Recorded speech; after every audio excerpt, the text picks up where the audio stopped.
Good morning Pilipinas! Live mula sa Pag-asa Weather and Forecasting Center. Ito na po ang latest sa lagay ng ating panahon. Bago po ang lahat, naglabas po ng thunderstorm watch ang Pag-asa. Ayon po dito, as of 9:14 po ng umaga, malaki po ang tsansa na makaranas po ng thunderstorm o pagkidlat, pagkulog. Diyan po yan sa Metro Cebu sa susunod na 12 oras. Pero hindi lamang po yan, meron po inilabas sa rainfall advisory ang Pag-asa. Ayon naman po dito, as of 9:35 po ng umaga ngayong araw, nakakaranas ng light to moderate rains ang ilang bahagi po ng Bohol. Ganoon din po dito sa may Leyte, Southern Leyte at pati rin po dito sa may southern portion ng Samar Island. Inaasahan po natin na magpapatuloy mga pagulang ito sa mga susunod pa mga oras, kaya make sure na kayo po ay maging alerto at maging handa. Samantala, patuloy nga po sa pag-iral ang dalawang weather system sa loob ng ating park. Kabilang po dito, itong ITCZ o Intertropical Convergence Zone na makakaapekto. Dito po yan sa Mindanao area, habang yung Northeast Monsoon naman ay makakaapekto dito pa rin po yan sa Northern Luzon. Asahan po ng mga residente ng Eastern and Central Visayas, ganoon din po dito sa buong Mindanao area, pati rin po sa may Palawan, ang maulap na kalangitan na magdudulot ng may hinaga sa katamtamang pag-ulan at pagkidlat, pagkulog. Para naman po sa mga residente ng Cagayan Valley, Cordillera at maging dito sa Maya Ilocos Region, asahan niyo po ang mga may hinang pag-ulan lamang.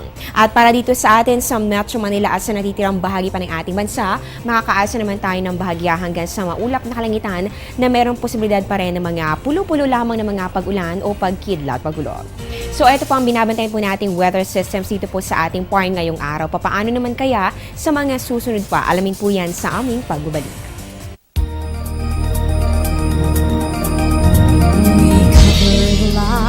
Of all the people, the news that you read comes alive in each page. We are committed to make your lives better. We're going strong because of you. Cebu Daily News. Cebu Daily News. Cebu Daily News. We tell it as it is. Bukod po dito sa Northeast Monsoon o hanging amihan, ganoon din po sa ITCZ, meron din po tayong binabantayan na isang panibagong LPA o low pressure area sa labas po ng ating park. Tingnan po natin kung magkakaroon na kaya ito ng epekto sa lagay ng ating panahon sa susunod na 3 araw. Para po sa Baguio City, inaasahan po natin ang partly cloudy skies na meron pong kasamang isolated light rains. Simula po yan bukas, araw po ng Biyernes, at magpapatuloy po yan hanggang sa araw ng Linggo. Dito naman sa atin sa Metro Manila, maganda pa naman po ang mararanasan po nating panahon bukas. Ganun din po sa Saturday, pero pagsapit po ng Sunday, nakapaghandaan po natin ang maulang panahon. Diyan naman po sa Metro Cebu, inaasahan po natin ang pagkakaroon ng generally fair weather simula po yan Friday at magpapatuloy po yan hanggang sa weekend.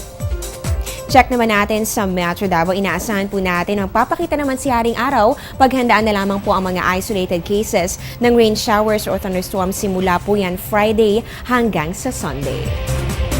At panghuli lang po natin sa may Zamboanga City, inaasahan po natin agwat ng temperatura sa pagitan ng 23 to 32 degrees Celsius at meron po kayong partly cloudy to cloudy skies at yan po meron pong posibilidad ng mga pulo-pulo lamang ng mga pag-ulan o pagkidlat, pagkulog. At yan po muna ang latest mula dito sa Pag-asa. Abangan niyo po ang susunod kong update mamaya po yung alas 11 ng umaga. Dito pa rin po yan sa Telebisyon ng Bayan.